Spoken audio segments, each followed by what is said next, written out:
Bienvenidas, bienvenidos a una emisión más de Cultura al Derecho. El día de hoy tenemos como invitado al doctor José Ramón Narváez, quien se ha especializado, dedicado mucho al tema precisamente del derecho y el cine. ¿Cómo empiezas a trabajar sobre este tema, José Ramón? Platícanos. Sí, gracias Diego por la invitación y muy complacido de estar aquí con tu público. Bueno, pues yo empecé justo cuando estaba haciendo el doctorado. En la Universidad de Florencia había un grupo de filósofos del derecho que tenían una página especializada sobre cine y derecho internacional. Entonces ahí hice mis pininos con un análisis sobre el universo Batman, un poco sobre la razón de Estado y estas cuestiones. Mi director de tesis, Paolo Capellini, era fanático del cine, pero no lo hacía explícito, o sea, era un mundo paralelo que tenía. De ahí empecé a escribir mucho sobre cine y derecho. Cuando llegué a México empecé a trabajar el tema de las manifestaciones culturales del derecho y escribí un librito en Porrúa que se llama La cultura jurídica, ideas e imágenes, donde ya esbocé un poco una especie de teoría artística del derecho, por llamarla de un modo. Ahora, en esta fascinación que tienes por el cine, por las series de televisión, por esta relación que se va construyendo, precisamente platicando contigo era entender la ciencia ficción, todas estas series que hemos visto relacionadas con el derecho, y decidiste elegir algunas de ellas para poder retomar algunos temas. ¿Cuáles fueron estas series que te llamaron a ti la atención y por qué?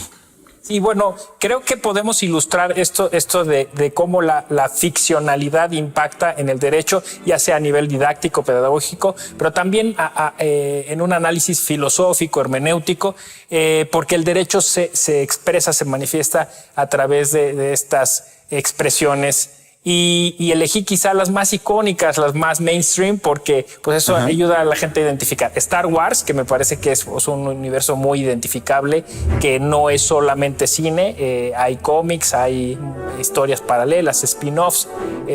Una generación que incluso creció y vive y siente la propia figura de Star Wars. No, y además se renueva con Mandaloriano, ¿no? O sea, me parece, mi hijo, que tiene 6 años, es fanático ahora del Mandaloriano, y eso lo reconectó a un universo en el que yo crecí a esa edad.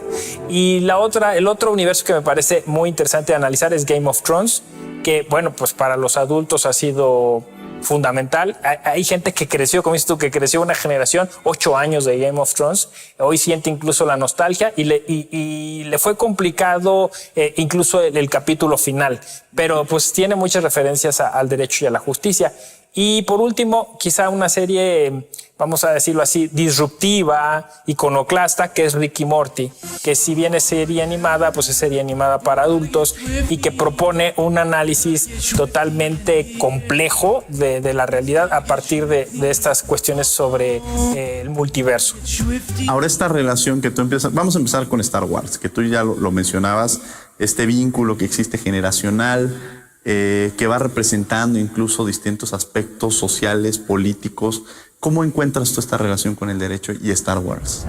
Bueno, Star Wars es muy interesante, primero porque se trata de una especie de confederación intergaláctica en la que en algunos momentos pues hay un sistema republicano, hay votaciones, en otros momentos tenemos un imperio, y esta lucha, digamos, entre la autocracia y la democracia, pues es lo que en muchos países luego a veces la historia nos puede conectar con estas narrativas. Y Star Wars, pues vemos por ejemplo, esta historia de Palpatine, que a través de un sistema democrático se vuelve el emperador. Vemos también cómo hay temas de seguridad pública representando estos cuerpos, como son los Jedi, que tienen sus propios consejos, toman decisiones, juzgan, ejecutan, ¿no? Algunas de estas vamos a decir, normativas que hay hacia el interno de estos cuerpos. Tenemos el comercio, todo el derecho comercial que se desarrolla ahí. En el Mandaloriano hay también unas referencias, sobre todo, bueno, pues a esta cuestión de la bioética, el ensayo genético, ¿no? ¿Quién lleva el control de las cosas? Hay lugares donde todavía se da la piratería. Entonces, todos estos elementos hacen sumamente interesante ese universo, lo hacen complejo y nos muestran al derecho como es en la realidad, no absorto, no neutro, no puro, sino justo combinado con muchas otras cosas, con muchos otros elementos. Con muchos otros elementos ya nos habla sobre la parte de la democracia, sobre la seguridad, sobre el comercio, es decir, nos vamos relacionando en la posibilidad de que las series nos vayan vinculando con el derecho y con esta óptica jurídica, porque quizá habrá personas que la vean y no encuentren estos elementos, pero conforme vamos avanzando y con esta óptica jurídica, vamos detectando ciertas cosas en donde pudiéramos entender que la ficción o algunos elementos de lo que está sucediendo en Star Wars lo pudiéramos relacionar con algo que está sucediendo en el mundo. ¿Algún ejemplo que pudieras imaginar? Fíjate que justo un seguidor en Twitter me decía anoche que habría que hacer algún análisis sobre cómo Anakin Skywalker vive la discapacidad y se adapta y se convierte pues en Darth Vader, ¿no? Y yo no había reparado en esa cuestión. Está la cuestión de género. O sea, sabemos que la princesa Amidala es una estadista de mucha fuerza que cumple un papel fundamental en la historia. Y claro, ahora en la última trilogía, que no les ha gustado a muchos, pero ciertamente se rescata el papel de la princesa Leia, ¿no? Y el derecho a la resistencia. Hay ahí un tema muy, muy bonito a propósito de cómo es que a nivel constitucional, pues estas resistencias terminan incorporándose al orden normativo, pues a propósito de exigir derechos distintos, como es el caso de las mujeres, ¿no? A muchos no les gusta justo esto porque en la última trilogía pues se incorpora a estas minorías, ¿no? El caso de las mujeres, el caso de la comunidad asiática, el caso de la comunidad hispana, que está también ahí representado, y el caso de la comunidad afroamericana, ¿no? O sea, están todos ahí en esa última trilogía. ¿Para qué nos sirve a los abogados el estudio del derecho a través del cine y de las series? ¿Por qué es importante hacer esta relación? ¿O por qué sería importante vincularlo? ¿O cómo nos ayuda en un momento determinado? Bueno, la profesión jurídica hoy está sufriendo unas transformaciones vertiginosas y lo que vemos ahí es que el operador jurídico ya no se puede conformar con la transcripción de textos legales, ¿no? Ni siquiera con la redacción de sentencias o la argumentación jurídica tradicional, sino que hoy se requiere de un esfuerzo hermenéutico mayor, ¿no? Claro. Entonces, este análisis que es complejo, es eso, es la teoría de la complejidad incorporada a la teoría del derecho, pues supone que tengamos que tener mucha mayor dinamicidad para analizar contextos, incluso contextos futuros. Entonces, estos ejercicios hermenéuticos ayudan al abogado, a la abogada, a configurar estos escenarios, a mapearlos, a cartografiarlos. Yo incluso digo que les ayuda a hacer perspectiva jurídica, ¿no? Porque del operador jurídico actual no se requiere un análisis del texto pasado, se requieren soluciones a futuro. Soluciones a futuro. Bueno, estamos en Cultura al Derecho. Los invitamos a que nos sigan en las redes sociales. Estamos en Instagram y Facebook como Cultura al Derecho y en Twitter como Cultura al Derecho. No se vayan. Regresamos.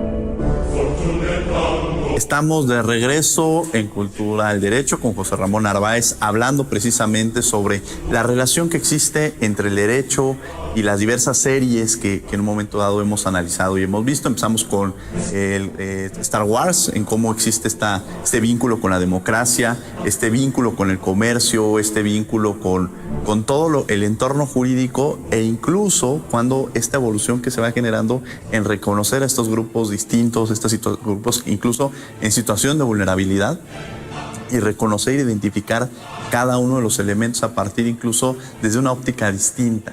Me parece que esto nos enseña las series, entender el derecho desde una óptica distinta, entenderlo, comprenderlo, y también para el estudioso del derecho, utilizarlo como una herramienta propositiva para poder analizar los cambios más importantes. Y en este sentido, quizá sería muy redundante, pero ¿por qué es importante entonces el derecho en este vínculo que existe con las series? Y me voy un poquito más allá, ya entrando también en esta parte que ya mencionabas. Entender, tú también te has dedicado un poco a esta parte de la democracia. Has trabajado mucho en este sistema democrático.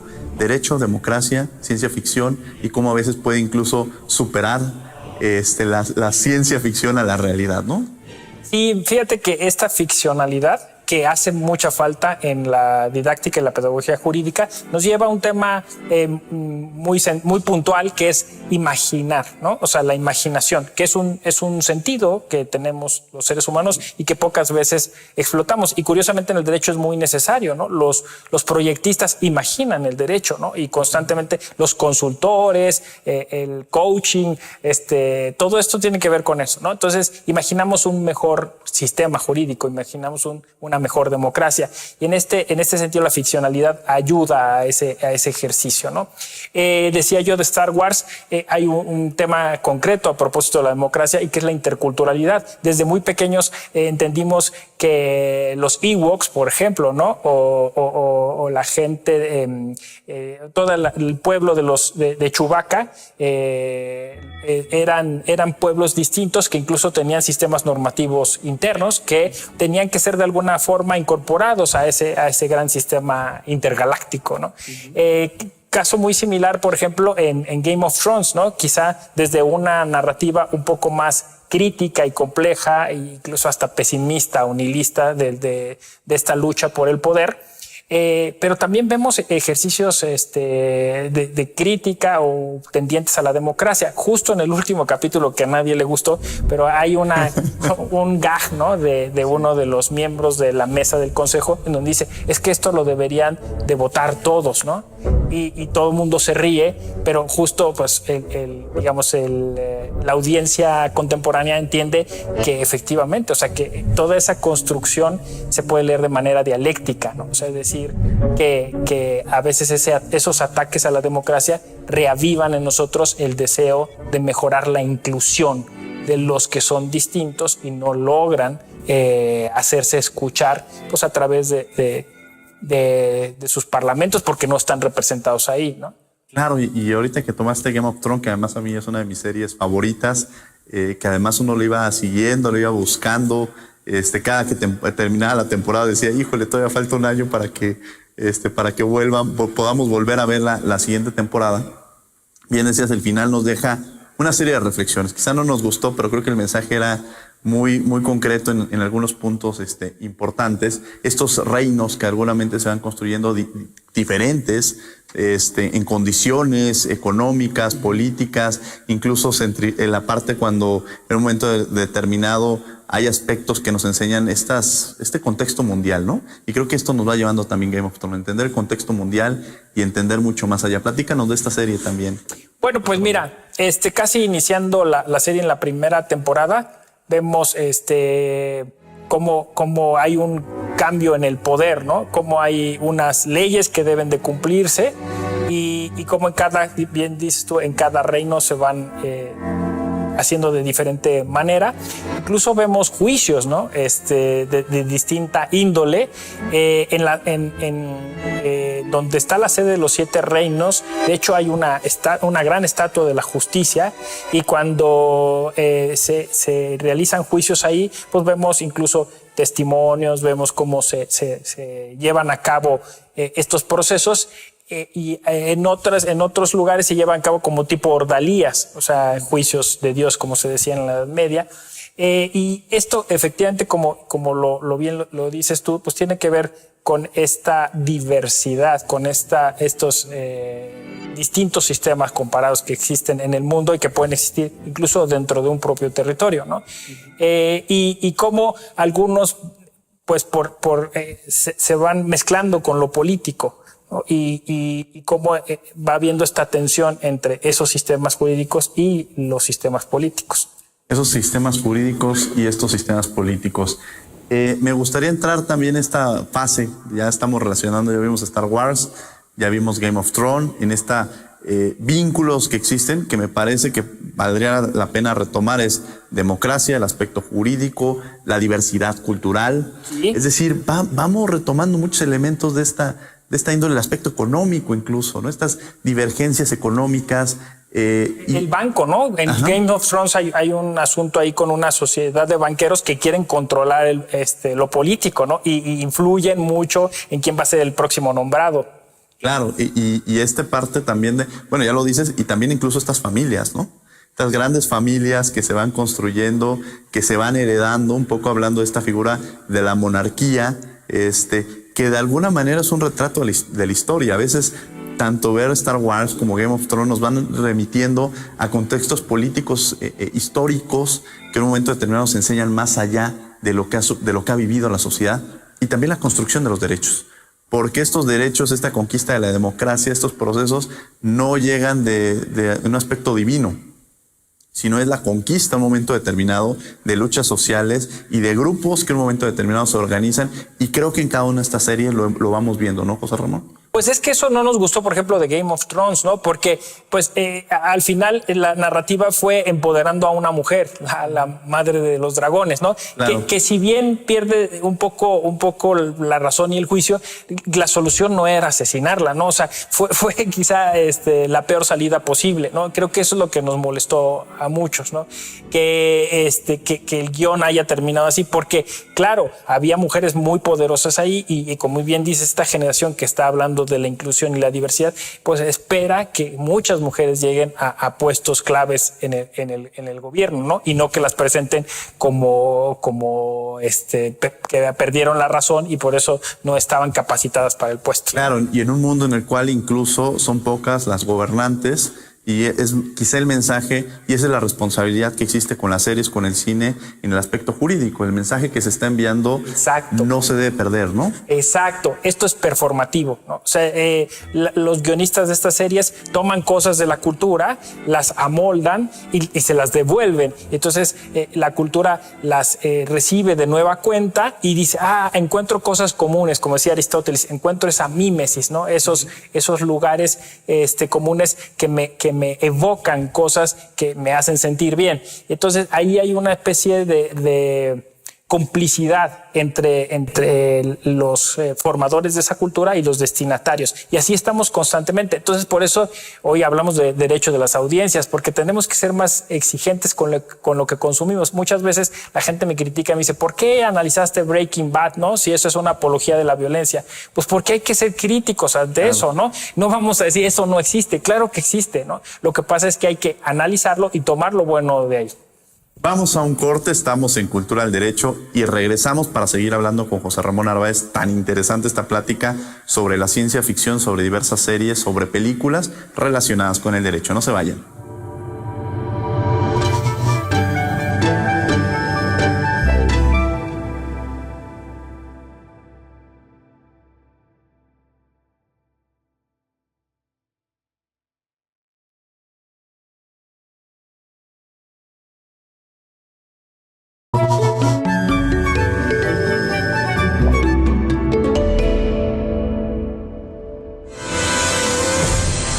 Ok, sabemos que este programa ha estado plagado de referencias a series y pelis, que a lo mejor no has visto.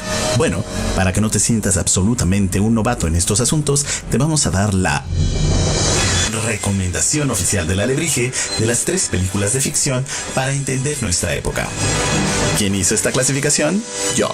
Así es, chicos, llega el momento en la edad de un alebrije en que las canas, la experiencia y las vicisitudes de la vida te dan la autoridad para recomendar cosas. Comencemos. Número 3. Arrival.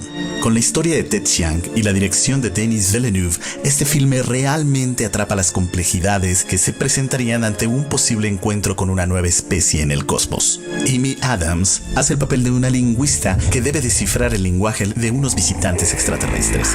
En el transcurso de su trabajo, desarrolla la capacidad de percibir el tiempo de otra manera.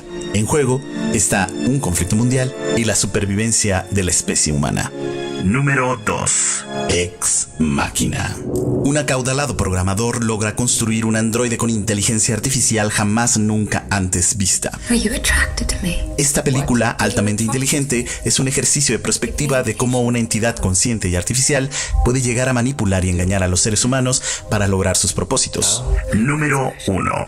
Her. El cómputo afectivo es una de las grandes promesas de los sistemas interactivos que reconocen emociones humanas para poder crear relaciones tersas entre la máquina y los usuarios. Un sistema operativo se vincula con los usuarios a niveles emocionales, a tal nivel que puede llegar a simular relaciones afectivas como el amor. Un usuario queda atrapado en un polígono amoroso con su sistema operativo. Compártenos qué opinas de estas recomendaciones en Facebook e Instagram. Y quédate con nosotros para más Cultura al Derecho. Esta fue La Voz del Alebrije. Estamos de regreso en Cultura del Derecho con José Ramón Narváez, en donde ya platicamos sobre Game of Thrones, sobre Star Wars, y nos falta una serie. ¿Qué serie nos falta, José Ramón? Rick y Morty. Rick y Morty. A ver, ya nos hablamos de muchos aspectos. ¿Cómo relacionaríamos estas tres series y esta serie que de alguna manera es de animación, pero que es dirigida a un público que son los adultos, ¿no? Sí, que además un público joven, porque es una generación abajo, ¿no? O sea, es decir, quizás los que llaman millennials, ¿no? O incluso generación Z, los adultos jóvenes que empezaron a ver esta serie y la volvieron de culto. Esta serie, el plot es la parte de los multiversos, ¿no? O sea, ¿qué sucedería si hubiera muchos como tú o muchas realidades paralelas, ¿no? Y esto, claro, alguien podría decir qué pérdida de tiempo estar analizando eso. No, es justo lo que necesitamos, porque si en el derecho tenemos un conflicto, pues hay que proponer 3 o 4 soluciones diferentes. Si ya hablamos de interculturalidad, hay que hablar de multiversos, o sea, de universos que convergen, ¿no? Porque el sistema normativo de nuestras comunidades indígenas pues tienen una manera de percibir la realidad y las cosas y las prácticas jurídicas distintas a las de nosotros. Ahí es donde coinciden. Entonces, en este ejercicio multihermenéutico, estos personajes que parodian a los personajes de Volver al Futuro viajan a través del tiempo y a través de universos distintos donde se encuentran con personajes similares a ellos que tratan de asociarse para lograr hacer gobiernos de distinta índole, ¿no? Justo a propósito del tema de género, en la primera temporada, Criando un Garzón-Parzop, que vemos cómo Rick, que es el sabio, bueno, un sabio muy peculiar, muy paradójico, un científico, por decirlo así, ¿sí? Viaja a una sociedad que gobiernan solo mujeres y es condenado a muerte, ¿no? Y entonces él tiene que, pues ahí, hacer una serie de peripecias para salir de ahí. Y hay unas críticas pues a lugares comunes que tienen que ver con el género, ¿no? Eso, incluso muchos han criticado también a los creadores de esta serie, quizá por esos elementos misóginos, pero justo ahí está un poco, tú sabes, la sátira, la ironía, es una forma de criticar también. O sea, no es que están defendiendo o haciendo elogio de eso, sino justamente están diciendo no está bien que sea así, ¿no? Están criticando a Rick, están criticando a Morty por otras razones. Entonces, en esta serie vemos una parodia, porque como que toma de muchos lugares de la cultura popular, sobre el día de la purga, en la tercera temporada, ya sabes, un día en que el sistema se ausenta y cada quien puede hacer lo que quiera, ¿no? Una forma, pues, de exacerbar lo que es el sistema penal, ¿no? Una gran crítica al sistema penal actual. Hay otro capítulo sobre un juicio que le llaman el encuentro con los Ricks, donde también hay un juicio, y claro, las crónicas de la Ciudadela, que es maravilloso para hablar sobre esto, la democracia, el sistema político, y hay una elección. Hay una elección. ¿Por qué es importante la ficción o estudiar estas figuras de la ficción que se están llevando? Y algún caso en particular, sobre todo en donde la realidad supera la ficción, y con esto quizás cerraríamos, José Ramón.